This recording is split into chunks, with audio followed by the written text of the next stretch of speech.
तो ये है part 2 reality of my house का। ठीक है, आप सब लोगों ने इंटरेस्ट दिखाया था कि आपको जानना है रियलिटी हमारे घर का।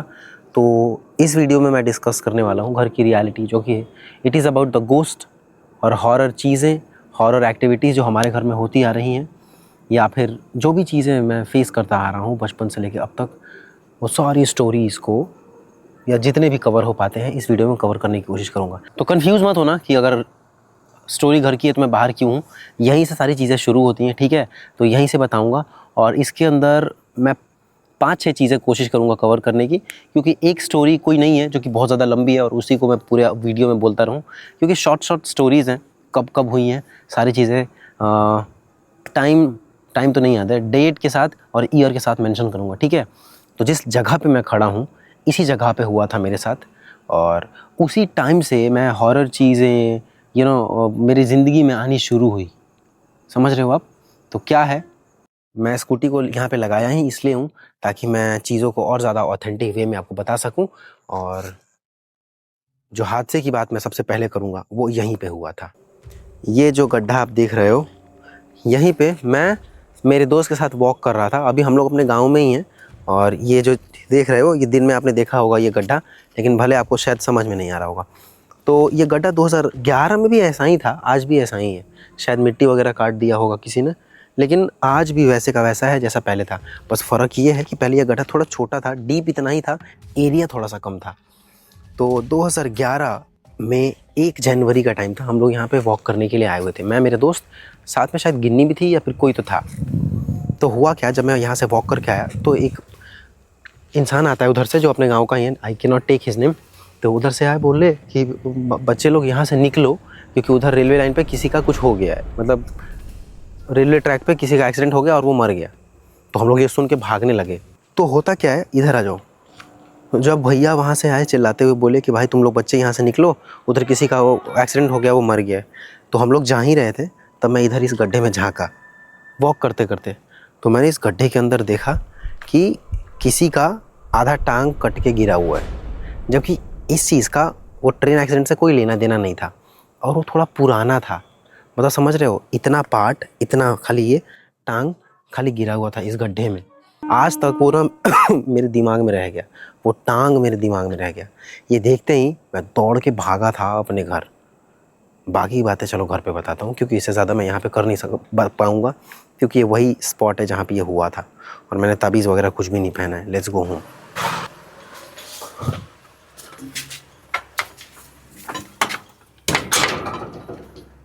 दो 2011 में भी उस इंसिडेंट के बाद जब मैंने देखा वहाँ पे आधा टांग, तो भाग के सीधा घर पे आया और आके पहले लंबा चौड़ा सांस लिया, क्योंकि मैं अच्छा खासा तेज़ दौड़ के भागा था।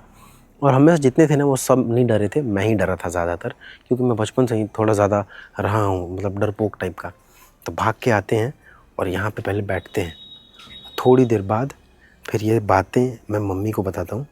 फिर मम्मी ने बोला कि तू झूठ बोल रहा है, किसी ने बिलीव ही नहीं किया आज तक, शायद आप भी नहीं कर रहे होगे। मेरे साथ प्रॉब्लम क्या है ना, मैं सारी चीज़ों को बहुत ज़्यादा ओवर थिंक करता हूँ, हद से ज़्यादा ओवर थिंक। तो ये जो हुआ था ये लगभग दोपहर के 12 बजे के आसपास हुआ था। सारी चीज़ें याद है मुझे, बहुत छोटा था मैं, समझ लो 8-9 साल का हूँगा मैं लगभग।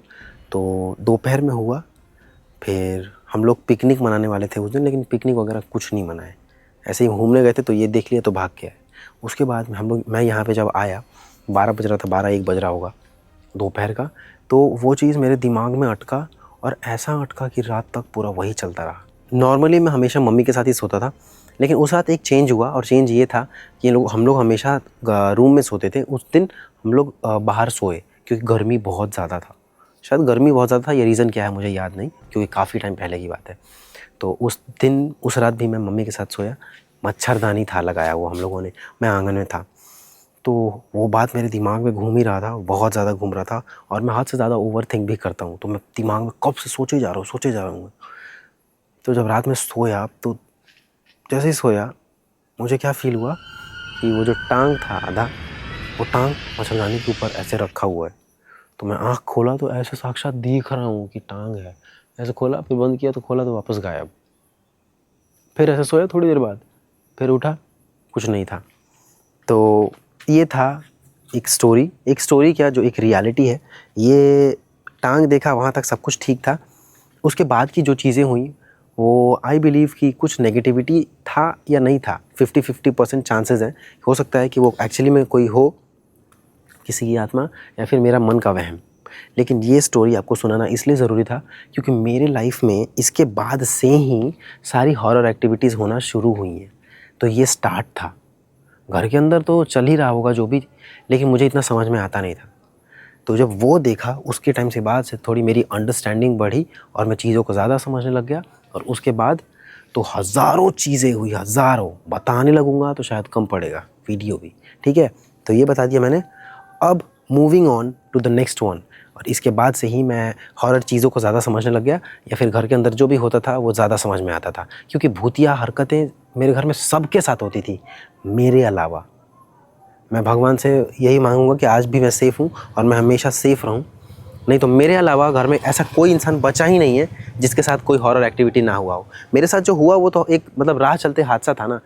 आई एम सेइंग कि भूत या गोस्ट का एक इम्पैक्ट किसी इंसान के ऊपर होता है, वो मेरे घर में ऑलमोस्ट सबके ऊपर हो चुका है मेरे अलावा। तो मैं आज भी सेफ़ हूँ और मैं भगवान से यही बोलना चाहूँगा कि मैं इन फ्यूचर भी सेफ़ ही रहूँ। तो इसलिए मैं चीज़ों को ज़्यादा नोटिस कर पाया। और अब बातें शुरू करते हैं जो भी घर में होती आ रही हैं चीज़ें उस टाइम से अब तक, या कुछ ऐसी बातें जो शायद आप बिलीव नहीं करोगे। Okay, so let's start. देखो 2011-2012 के टाइम पे ना अपने गांव में बहुत सारे लोग हुआ करते थे, बहुत सारे लोग। अभी तो उनमें से half of them are dead, they are dead. हाँ, हाफ से ज़्यादा ही। तो ये जो बात है, ये स्टोरी, दूसरा स्टोरी, ठीक है, एक जो बताया वो, अब ये दूसरा। तो ये शायद 2011 या 2012 का है, इतना अच्छे से मुझे याद नहीं है। हुआ क्या, रात के लगभग 10 बजे मुझे ना ऐसा रोने का आवाज़ सुनाई दिया इधर की साइड में, जिधर हम लोग बोलते हैं कि हमको नेगेटिव फील होता है। 2012 के आसपास मुझे रात में लगभग 10 बजे रोने का आवाज़ सुनाई दिया, एकदम नॉर्मल, जैसे कि कोई इंसान रोता है वैसा कोई एकदम रो रहा था। फिर मैंने सोचा इग्नोर करूँ या क्या करूँ, क्योंकि हद से ज़्यादा मैं डरपोक, हद से ज़्यादा डरपोक। मैं किसी सोचो रूम में लाइट ऑफ होता था तो जाता ही नहीं था, इतना डरपोक आदमी। मैं रोने का आवाज़ सुना, फिर मैंने इग्नोर कर दिया। फिर क्या होता है, उसके थोड़ी देर बाद मेरा नाम लेके कोई बुलाता है, रुखिया, एक बार, फिर एक बार और, रुखिया। मेरा फट गया भाई। पहले मुझे लगा कि हमारे में से, फैमिली में से कोई तो है जो बुला रहा होगा, तो बल्कि उसका आवाज़ भी एकदम सेम था। अब मुझे इतना नहीं याद है कि उसका आवाज़ मेरी बहन जैसा था, मेरे भाई जैसा था, लेकिन कोई तो मतलब whoever was sounding, he or she was sounding like my brother or my sister। लेकिन मैं समझ नहीं पा रहा हूँ, अभी ध्यान नहीं आ रहा है कौन, किसकी तरह आवाज़ आ रहा था उसका। लेकिन ये हुआ ठीक। और फिर मैं सोचा कि बाहर जाके देखूँ। फिर मैंने नोटिस किया कि अब सब तो यहीं पे है, मेरा भाई यहीं पे, मेरी बहन यहीं पे, मम्मी यहीं पे, पापा यहीं पे, सबको देख लिया। तो मैंने सोचा कि बोला कौन, ये बोला कौन। फिर अगले दिन मुझे याद नहीं है, मैंने ये तो मम्मी से पूछा या किसी से पूछा, तो उन लोगों ने मुझे भाव ही नहीं दिया। उनको लगा कि या तो मेरा वहम है या क्या। लेकिन आज मैं ये बात आपको बता रहा हूँ। बहुत ही शॉर्ट स्टोरी है लेकिन रियल है, और ऐसा मेरे साथ रिपीट में भी हुआ था कुछ टाइम बाद। ऐसा समझ लो अभी से 6-7 साल पहले रिपीट में एकदम क्लियरली मेरा नाम कोई बुला रहा है, लेकिन इस बार शिवम शिवम बुला रहा था, शिवम शिवम। लेकिन मैं ध्यान नहीं दिया, और आई एम 100% श्योर ये कुछ वैसा ही था, क्योंकि रोने का आवाज़ आना इतना क्लियर, जैसे कि समझ लो कि कोई लड़की ही है, मतलब जो रो रही हो। तो ये है दूसरी घटना, जो कि मेरे घर के अराउंड ही था, घर के अराउंड, जो ये हमारे घर के पीछे के साइड वाला एरिया है ना, वहीं पे ऐसा लग रहा है कोई वहाँ बैठ के पहले रोया फिर आवाज़ दिया। ये सारी चीज़ें मेरे घर के अंदर की ही हैं। मतलब इसके पहले वाला तो घर के अंदर का नहीं था, लेकिन ये स्टोरी घर के अंदर का है। 2 स्टोरी, ठीक है। अब सुनाता हूँ तीसरा। तो जो इसके पहले मैंने बताया वो था 2012। अब 2013 में मेरी बहन का रोड एक्सीडेंट हुआ था। तो इसको मैं अभी बताऊँगा नहीं, मैं बस आपको बता रहा हूँ कि ये हुआ, ठीक है। इसको मैं स्किप करूँगा क्योंकि ये एक बहुत बड़ा मिस्ट्री है, और मेरी पूरी फैमिली को ये बिलीव है कि वो भी शायद किसी नेगेटिव उसकी वजह से ही हुआ था, कोई तो नेगेटिव एनर्जी की वजह से। तो इसके लिए मैं थोड़ा टाइम लूँगा क्योंकि ये बहुत लंबी चौड़ी कहानी है। आपको बताने पे आऊँगा तो शायद 1 घंटा भी कम पड़ेगा, तो इसको मैं स्किप करूँगा। मैं बस मेंशन इसलिए किया क्योंकि ये इंसिडेंट जस्ट आफ्टर मतलब 2012 के बाद ही हुआ था, है ना। तो ये 2013 में हुआ था। अब उससे आगे स्किप होते हैं। देखो एक कन्फ्यूजन है, मैंने जो ईयर वाइज चीज़ें रखी हैं कि 2011 2012 ऐसे सीरियल वाइज नहीं होगा, आगे पीछे पीछे आगे अब होने वाला है, ठीक है। और वह उसी हिसाब से आप एक्सपेक्ट करके भी देखना। तो ये बात है लगभग 2009 का होगा, 2010 का होगा, ये पता नहीं कब का, लेकिन था स्टोरी। हुआ क्या, हमारे यहाँ पे एक बहुत बड़ा सा आम का पेड़ था, मोटा सा। तो हम लोग कुछ दोस्त लोग थे, कुछ सीनियर्स लोग थे, मतलब भैया लोग थे, जिनके साथ हम लोग यहाँ पे खेला करते थे, ठीक है। तो हम लोग हॉकी खेलते थे, लेकिन हमारे गांव का ना हॉकी थोड़ा अलग होता है। एक गड्ढा होता है, उस गड्ढे में डंडे को रखना होता है, फिर बॉल को मारो, फिर डंडे में वापस रख दो। अगर तुमने बॉल मारा, डंडा निकाला गड्ढे से बॉल मारने के लिए, उसी वक्त किसी ने तुमको पकड़ लिया तो अब तुम जाओगे बॉल लाने के लिए। तो इस तरह का हॉकी होता था हमारे यहाँ। तो मेरे कैंपस में जो आम का पेड़ था ना, उस आम के पेड़ के ऊपर एक टायर लगाया हुआ था। वो टायर पकड़ते थे, फिर भैया लोग डाल हिलाते थे तो हम लोग झूलते थे ऐसे ऐसे ऐसे ऐसे, ठीक है। तो उस दिन बल्कि उस शाम, क्योंकि खेलते खेलते शाम हो गया था, तो उस शाम होता क्या है, मैंने ऐसे टायर पकड़ा, ठीक है, और भैया लोग ऐसे झुलाने लग गए मुझे। तो भैया लोग झुला रहे हैं, और इसमें एक सच्चाई क्या है कि जो भैया लोग थे, जो मेरे पड़ोसी, वो लोग अच्छे नहीं थे भाई। वो हमेशा हमारा बुरा ही चाहते थे, और आज भी वो हमारा बुरा ही चाहते हैं। और मुझे गंदी गंदी गालियाँ सिखाते थे वो लोग, और भी बहुत सारी नेगेटिव चीज़ें, गलत शब्द सिखाते थे मुझे वो लोग। तो मुझे वो सारी चीज़ें याद है, क्योंकि मैं इतना इनफ था मतलब समझने के लिए चीज़ों को। शायद उनकी नज़र में मैं छोटा था, लेकिन मैं बहुत समझ रहा था कि ये लोग मुझे गलत सिखा रहे हैं। तो वो लोगों ने पता नहीं क्या इंटेंशनली किया कुछ या क्या, मैंने टायर पकड़ा तो मुझे वो लोग ज़ोर से झुलाए, पहले खूब तेज़ झुलाए। मैंने बोला नहीं करो नहीं करो नहीं करो, मैं चिल्ला चिल्ला के बोल रहा हूँ मत करो मत करो मत करो। और फिर मैं समझो बहुत ज़्यादा हाइट पे जाने लग गया, बहुत ज़्यादा। मैं लोग मत करो। तो उसी बीच में हुआ क्या, जब मैंने टायर पकड़ा, मुझे ऐसा लगा कि मेरे हाथ से कोई ज़बरदस्ती टायर छुड़वा दिया ऐसे खींच के। तो जब मैं ऊपर गया तो मुझे किसी ने ऐसा टायर छुड़वा दिया, मतलब कोई इंसान तो नहीं था वो, कोई ऐसा एनर्जी है पता नहीं क्या, ऐसा लगा कोई हवा आया और मुझे टायर छुड़वा दिया। मैंने टायर छोड़ा, मैं ऊपर फ्लाई किया और नीचे गिरा धम से एकदम, काफ़ी ज़्यादा हाइट से। तो जितने लोग थे वहाँ पे वो सब डर गए कि भाई ये क्या हो गया। एक ने बोला ओए कलंक लग गया भाई, पूरा तगड़ा ऐसे। मेरे मुंह से कुछ आवाज़ नहीं निकल रहा था तब। ऐसा नहीं होता है कि कोई पीठ पे मार देता है तो ऐसे नहीं करते हैं, ऐसे मतलब बोलने की कोशिश कर रहे हैं लेकिन आवाज़ नहीं निकल रहा है। तो वही हो गया था मेरा, और मैं लगभग 2 मिनट से ज़्यादा देर तक बोल ही नहीं पाया था, कुछ मतलब मेरे मुंह से कुछ निकल ही नहीं रहा था। और वहाँ पे जितने लोग थे वो चिल्ला रहे हैं भाई जल्दी उठ जल्दी उठ जल्दी उठ, क्या हो गया भाई क्या हो गया। मैं होश में था लेकिन कुछ बोल नहीं पा रहा था। और मुझे एक चीज़ दिमाग में हिट किया कि आखिर किस चीज़ ने मेरा हाथ छुड़वाया, उस टायर को किस चीज़ ने मुझे छीन के हाथ छुड़वाया। पहले मुझे लगा इनमें से ही कोई छीना होगा, लेकिन ऐसा हो ही नहीं सकता, क्योंकि मैं तो ऊपर ऐसे झूल रहा था ना, वो लोग डाल पकड़े थे, तो कोई टायर छुड़वा तो सकता नहीं मेरे हाथ से। तो कोई एनर्जी था या पता नहीं क्या। और मैं थोड़ी चीज़ें सुन पा रहा हूँ, थोड़ी नहीं सुन पा रहा हूँ, कुछ बोलने की कोशिश कर रहा हूँ, नहीं बोल पा रहा हूँ। फाइनली कुछ देर बाद मैं बोला, तो जब मैं बोला तो वो लोग थोड़े हुए कि अरे भाई चलो बच गए, नहीं तो पता नहीं क्या क्या हो जाता। तो वो लोग हमारे पड़ोसी हैं, और वो हमें कभी भी हमारा अच्छा नहीं चाहते थे। आज भी मुझे बहुत अच्छे से याद है, कभी अच्छा नहीं चाहते थे। लेकिन कहते हैं ना जिनके साथ भगवान होता है उनका इंसान क्या ही बिगाड़ सकता है ना। तो हमारे साथ लाखों नेगेटिविटीज़ रहीं, कुछ नेगेटिव लोग रहे, लेकिन रोक कोई नहीं पाया।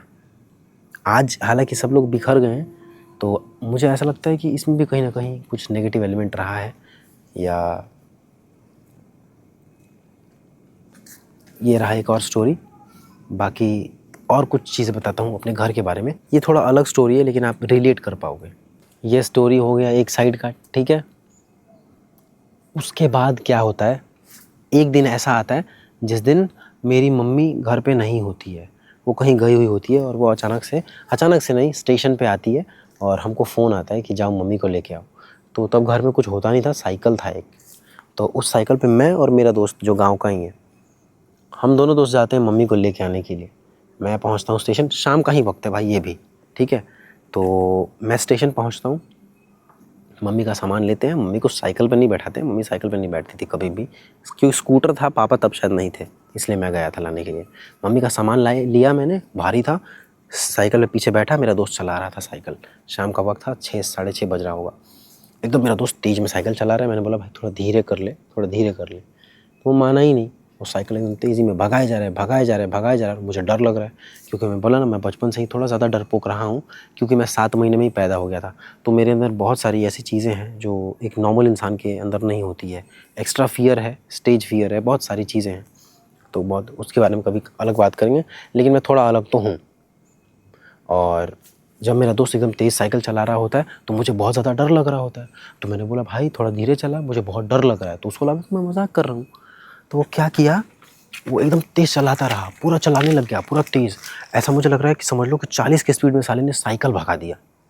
मैं पीछे ऐसे बैठा हुआ हूँ साइकिल पे, और ये सीट होता है ऐसे, सीट को ऐसे पकड़ के ग्रैब करके, और मैं ऐसे बैठा हुआ हूँ। मैं बोला भाई प्लीज़ धीरे कर, धीरे कर, धीरे कर। मेरे इस इधर थाई पे बहुत ज़्यादा वजन रखा हुआ था। तो मैंने बोला कि यार ये तो धीरे कर नहीं रहा है, अगर मैं गिर गया तो पता नहीं क्या होगा क्या नहीं।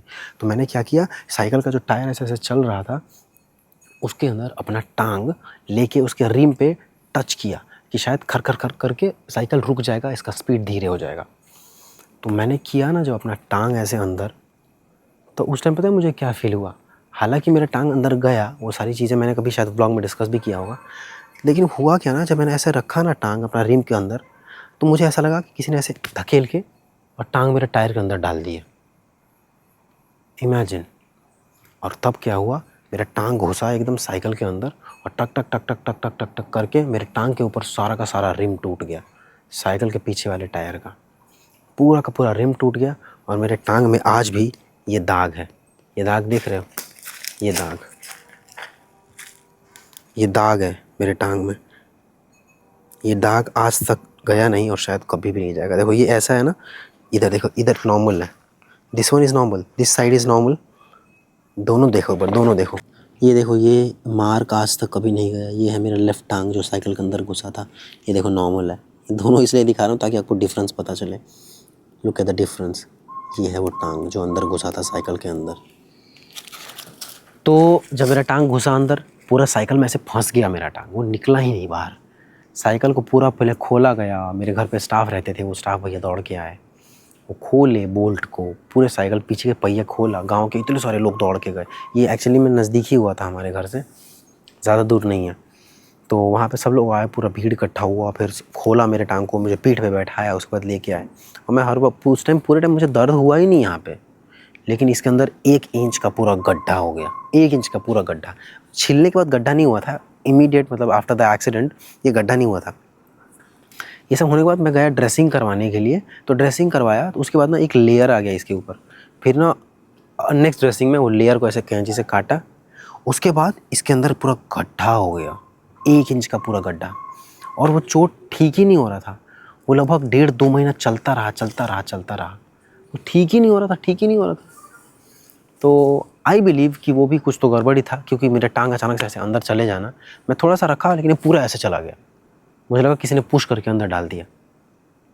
तो ये था एक स्टोरी, और जो कि आई बिलीव कि बहुत ज़्यादा नेगेटिव है, और कुछ ना कुछ तो इसका भी कनेक्शन है बैड एविल से।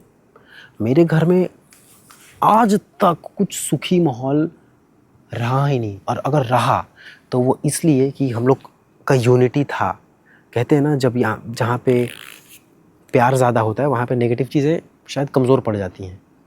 तो ये रहा, फिर भी साथ में रहते हुए भी हम लोग कहीं ना कहीं खुश नहीं रहते थे। हर रोज़ ये प्रॉब्लम, कभी ये प्रॉब्लम। अभी आप लोग भी नोटिस करते होंगे कि आज ये हो गया, आज इसका नाक टूट गया, इसका मुंह टूट गया, किसी का टांग में चोट लग गया, किसी के हाथ में क्या हो गया। हम लोग के यहाँ कुछ तो है भाई। अगर आप आके रहो भी तो ज़रूरी नहीं है कि आपको फील होगा ही, लेकिन हाँ एक चीज़ की मैं गारंटी देता हूँ कि अगर आप बाहर से आ रहे हो बहुत ज़्यादा खुश हो, तो यहाँ आने के बाद आप अपने आप दुखी हो जाओगे। एक गारंटी है मेरी। मैं जब भी बाहर जाता हूँ तो मैं ये चीज़ें नोटिस करता हूँ। जब घर पे आया तो एक अजीब सा हुआ, जैसे ऐसे हैप्पी वाला चेहरा लेके आया, जैसे घर के अंदर घुसा, ऐसा हो गया मन। और ये रियल है। जो भी लोग ये वीडियो देख रहे हैं, ट्रस्ट मी, इसमें 100% बातें सच हैं। इसमें से आधा से ज़्यादा चीज़ें बाहर वालों के सामने ही हुई है। तो अब आओ तो बाहर वालों से पूछवा दूँ मैं, सब कुछ रियल ही हुआ है। और मुझे अच्छा लगता है कि मैं कहीं ना कहीं एक्सप्लोरर हूँ, मुझे बाहर जाके रहना अच्छा लगता है। नहीं तो मेरे अलावा सब लोग को यहीं रहना पसंद है। पता नहीं इस जगह में क्या ऐसा अट्रैक्शन है जो लोगों को खींच के रखा है। मेरे अलावा किसी को बाहर जाके घूमना पसंद ही नहीं है। और मे भी शायद इसका रीज़न ये है, जैसे कि मैंने आपको बताया था शुरुआत में, कि ये बैड एविल से मेरे इनर में मैंने कुछ गलत फील नहीं किया, या मतलब मेरे अंदर में कुछ मैंने नेगेटिव फील नहीं किया। जो भी हुआ मेरे साथ इंसिडेंट हुआ, या तो मुझे चोट लगा या इंजरी या जो भी चीज़, मेरे अंदर मैंने कभी वो फील नहीं किया कि मेरे अंदर कुछ ऐसा नेगेटिव सा है, लेकिन मेरे घर में बाकी सब लोगों के अंदर ये चीज़ है या हुआ, ऐसा कह लो। सबके अंदर कुछ ना कुछ बदलाव या कुछ ऐसी चीज़ या कुछ ऐसा कोई इंसान एक्टिविटी कर रहा है जिसको देख के आप बोल सकते हो यार कुछ तो इसके ऊपर बैड एविल का इम्पैक्ट है। और लॉन्ग टर्म के लिए मेरे घर में सब लोग के ऊपर ऑलमोस्ट मैंने देखा है, मेरे ऊपर इंस्टेंट होता है। मान लो कोई भूत है जो मुझे चोट देना चाहता है, तो वो सडन चोट दिया, बस खेल ख़त्म, उसके बाद मैं मजबूत खड़ा हूँ। होपफुली आप समझ पा रहे हो कि वो चीज़ें जो मैं बोलना चाहता हूँ। मतलब मेरे घर में सब लोग ऑलमोस्ट बहुत ज़्यादा बैड एविल से इम्पैक्ट हुए, लेकिन मैं हमेशा कम हुआ। ये शायद हुआ ही नहीं, ये मेरा सोच है। और मैं इस वजह से ही आज मतलब मुझे थोड़ा अच्छा लगता है बाहर जाके रहना, बाहर घूमना। मुझे यहाँ की नेगेटिव एनर्जी अट्रैक्ट करके शायद नहीं रख पाती है, लेकिन ये चीज़ें बाकी लोगों के साथ है। पूजा बिल्कुल घूमना नहीं चाहती है, मम्मी बिल्कुल नहीं घूमना चाहती है, पापा बिल्कुल नहीं घूमना पसंद करते हैं। मेरी बाकी दोनों बहनें जो हैं वो लोग को भी कोई घूमना पसंद नहीं है। तो एवेंचुअली मैं बस यही बोलूँगा कि मेरे घर में बहुत ही ज़्यादा नेगेटिव चीज़ें हैं, और ये शायद मुझे डिस्कस नहीं करना चाहिए, लेकिन अब रियलिटी है तो है। काफ़ी टाइम पहले से ही अपने घर पे बहुत सारी नेगेटिव चीज़ें होती आ रही हैं। इनफैक्ट हम बोलते भी आ रहे हैं, कभी कभी व्लॉग में भी बोल देते हैं कि यार पता नहीं क्या दिक्कत है, क्या दिक्कत है। तो काफ़ी टाइम से हम लोग एक्सपीरियंस करते आ रहे हैं, और सब लोग एक्सपीरियंस करते आ रहे हैं। बस इतना ही फ़र्क है कि कोई ज़्यादा एक्सपीरियंस किया, कोई कम। लेकिन अभी कोई भी ऐसा सुखी नहीं है यार, पैसा हो या ना हो, कहीं ना कहीं एक कमी है कोई चीज़ का, तो पता नहीं क्या। लेकिन नेगेटिव एनर्जी अपने घर पे भर भर के बहुत ज़्यादा है, और इन सारी चीज़ों से बचने के लिए मुझे लगता है कि उपाय यही है कि ट्राई टू बी हैप्पी। बस खुश रहोगे सब कुछ ठीक लगेगा। हालांकि नेगेटिव चीज़ें चल रही हैं, लेकिन उन बीच में भी आप खुश रहो ज़बरदस्ती, तो इनका इम्पैक्ट थोड़ा सा कम लगेगा। बाकी हमारे पास कोई ऑप्शन नहीं है, और इसी घर में रहना है, चाहे हंस के चाहे रो के। और एक चीज़ मैं चैलेंज कर रहा हूँ, अगर कोई गोस्ट डिटेक्टर मशीन होता है ना, तो डिटेक्ट कर लो आके हमारे घर में, आपको बहुत सारे नेगेटिव एनर्जीज मिलेगी, बहुत सारे। तो ये था रियलिटी ऑफ माय हाउस का एक दूसरा पार्ट, और इसमें अभी भी थाउजेंड्स ऑफ चीज़ें मिसिंग हैं, बहुत सारी मिसिंग है। आगे का पीछे, पीछे का आगे करके स्टोरी मैंने बता दिया, जितना ध्यान था, जितना याद था, मैंने कोशिश किया बता पाऊँ। होपफुली आपको समझ में आया होगा, ठीक है। बाकी आपके घर का भी कोई है ऐसा एक्टिविटी या हॉरर आपको लगता है कि आपके घर में भी है, तो कमेंट में बताना, ठीक है। फिर उसके बारे में भी बातचीत करेंगे। चैनल पर नए हो तो कर देना सब्सक्राइब। बाकी आपसे मिलते हैं दोबारा एक नए वीडियो के साथ। होपफुली गोस्ट वाले में तो नहीं मिलेंगे, क्योंकि मैं इसके बारे में खुद ही बात नहीं करना चाहता। Thanks for watching, bye bye.